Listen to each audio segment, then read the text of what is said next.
hoping to introduce some new gun laws which could help police crack down on crime.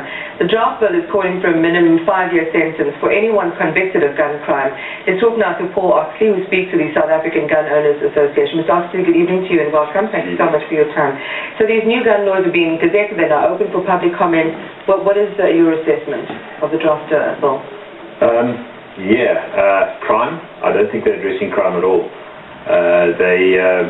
By slipping in something that says that they'll now introduce 5-year mandatory sentencing, that's already in the Criminal Procedures Act.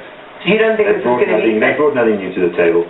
The facts of the matter are that the government introduced new gun legislation now 11 years ago in 2004, the Firearms Control Act of 2000, which took 4 years to make it onto the books. They haven't yet fully implemented that act, and the act has failed spectacularly in its stated objectives, which, according to the government, was to rid society of firearms. In fact, firearms have increased tremendously since then, licensed firearms.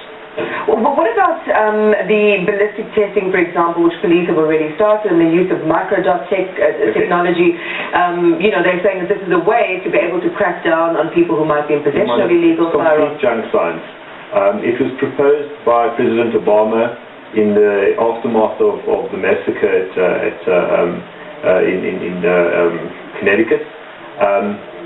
It's the National Academy of Sciences in the United States got back to the government after studying the possibility of ballistic sampling, and said to him, Mr. President, it just doesn't work. The science is unproven. I think they said something like 1 out of every 6 people convicted is going to be innocent. They can guarantee that. Talk to us about this ballistic testing. What does that entail? What they're proposing to do is to take a ballistic fingerprint of a gun. They're proposing to fire a gun into some other medium that they can collect the bullets and they can collect the cases, and they can then subject those to scrutiny and collect the data from that in a database. This is the same police. So it's equivalent to like a fingerprint. They watch these things on NCIS, on CSI, and they think it's real. It's not. It's Hollywood. It doesn't work in real life. To give you an example, 2 years ago, the SAPS started their ballistic sampling project. So far, and they decided to start with Gauteng being the easiest province to deal with because it's closest to Pretoria, to the ballistic testing facilities, etc. 2 years later, they haven't finished Gauteng yet, just with SAPS firearms. The samples that they've collected are all in little baggies, in taffy boxes lining the hallways of the ballistic laboratories in Pretoria.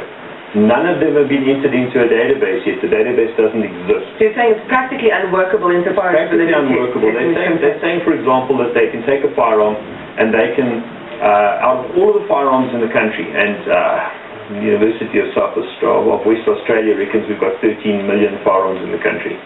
And so of all the firearms in the country, they'll be out there. If they find a bullet fragment in somebody who's been murdered, they will be able to identify the firearm that came from. Because they will cross-reference that. It doesn't work. Okay. There are so many technical issues which cause that not to be possible.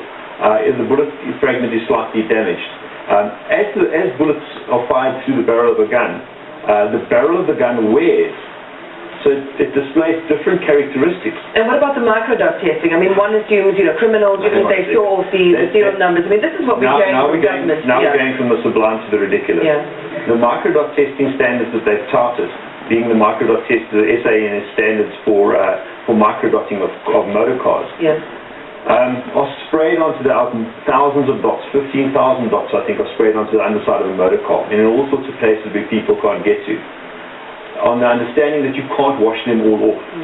The problem with a firearm is that a firearm you can put a whole firearm in a sonic cleaner or in a bath of solvent, and all of the microdots disappear. And the criminals, one assumes, the criminals at this stage are grinding off serial numbers off guns. What's to stop them from washing the gun to get the microdots off? So completely unworkable from where you stand. What will your submission be during this process of public comment? Well, our submission is that they need to get serious about firearm legislation. They had a toy which they screamed and shouted about to get the Firearms Control Act in. The Firearms Control Act it's working to a large degree, even though, for example, the police's electronic database is not yet available to dealers in order to update records on. This is now 11 years down the drag. They can't even get that organized. What they need to do is get their house in order first, start policing the firearm legislation we have, simplify it in order to drag more people into the net. We're licensing people through the competency process, which is working quite well. We're also then licensing firearms. It's like buying a car. You get a license to drive your car. That means you go and buy a car off the showroom floor. You drive your car away. You don't have to get a license for every car you buy. You license the cars to drive on the roads, but you don't have to go and submit a new application process to license every single car you drive. It can't work for cars.